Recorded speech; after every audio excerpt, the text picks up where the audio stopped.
Velkommen til tv-programmet Helt Ærligt. I dag skal vi møde en mediedirektør, som er meget optaget af forholdet mellem kirken og medierne. Hvordan præcis er det så, at Medieakademiet og du kan hjælpe kirkerne med at komme ud i medierne? Hvad gør I? Jamen, vi har to ben at stå på. Det ene det er, at den her kursusafdeling, hvor vi tager ud og underviser og træner typisk en hel dag med 2 undervisere, hvor vi giver opgaver og hvor vi kører løs. Og så har vi også det andet ben, det er sådan en presseafdeling, hvor vi hjælper kirker med at skrive pressemeddelelser, debatindlæg, kronikker, hvor at vi også hjælper, hvis der skulle for eksempel komme en dårlig historie i medierne, hvor vi også hjælper med at håndtere og slukke den brand, der eventuelt opstår. Men kirken, skal den ikke bare være optaget af at kommunikere sit budskab, altså indholdet i evangeliet ud?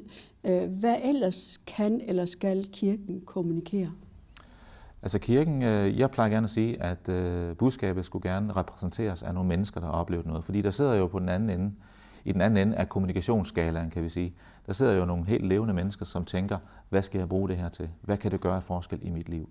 Og derfor er det jo meget vigtigt, at man så fortæller, jamen hvad har det gjort af forskel for mennesker i kirken? Ikke kun præsten, der får penge for at sige de rigtige ting, men også helt almindelige mennesker, som for eksempel går i kirke hver søndag, eller som engagerer sig frivilligt i kirkens arbejde. Og der er kirken heldigvis fuld af rigtig mange gode historier, fordi mennesker fortæller, det giver mening, jeg bliver tanket op, når jeg går til gudstjeneste. Det giver mening at engagere sig i spejderarbejde. Jeg bliver så glad, når jeg besøger de ældre på plejehjemmet. Altså, at de kan fortælle de her historier, som gør, at folk også derude tænker, nå ja, måske skulle jeg begynde at involvere mig lidt mere i det kirkelige arbejde. Ja, så en typisk god historie, altså du har jo selv skrevet mange af dem. Kan du nævne nogle af de gode historier? Der er jo gode historier for eksempel om præster, der gør en forskel.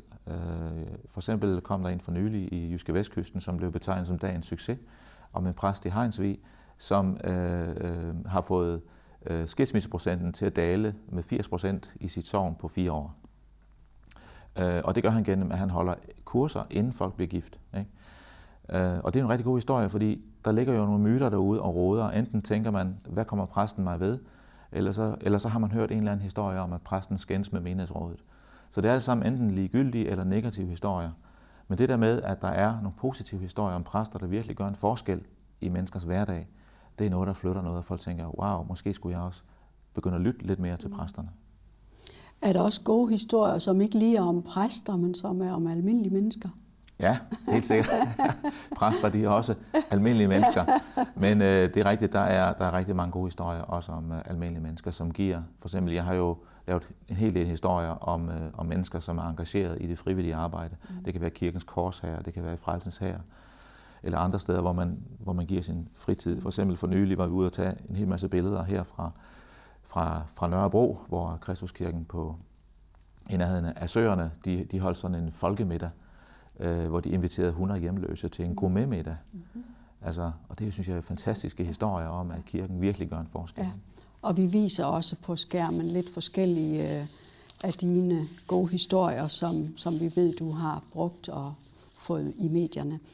Men når vi så går tilbage til Medieakademiet, hvad er det så forskellige tjenester, I udbyder? Altså, hvad er det, I kan betjene kirkerne med, eller kirken med?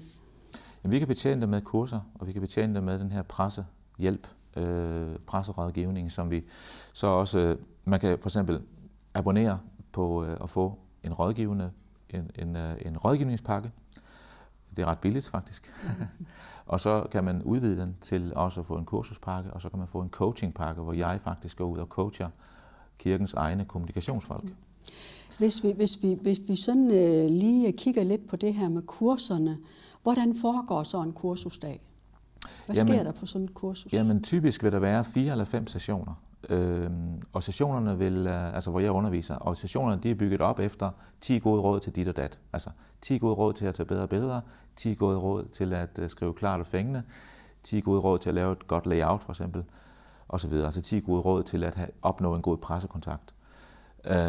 Og så er de, for hver 10. minut mindst, er der opgaver. Det vil sige, at kursisterne engageres hele tiden i selv at skulle tænke og så omsætte det, de har lært i praksis. Så man når faktisk rigtig meget på sådan en kursusdag. Altså jeg har jo taget det, som jeg selv har lært under min journalistuddannelse, og prøvet at komprimere det ned til nogle gode råd, praktiske råd, som folk kan bruge i hverdagen. Du skal have tak, Svend Løbner, fordi du også vil bruge lidt tid her hos os. Og vi siger også tak til jer, fordi I var med, og vi sætter en hjemmesideadresse på skærmen, sådan at I kan få lidt mere at vide om det her med kirken og medierne, hvis I har lyst til det. Men ellers er der bare tilbage at sige tak for nu, og på gensyn.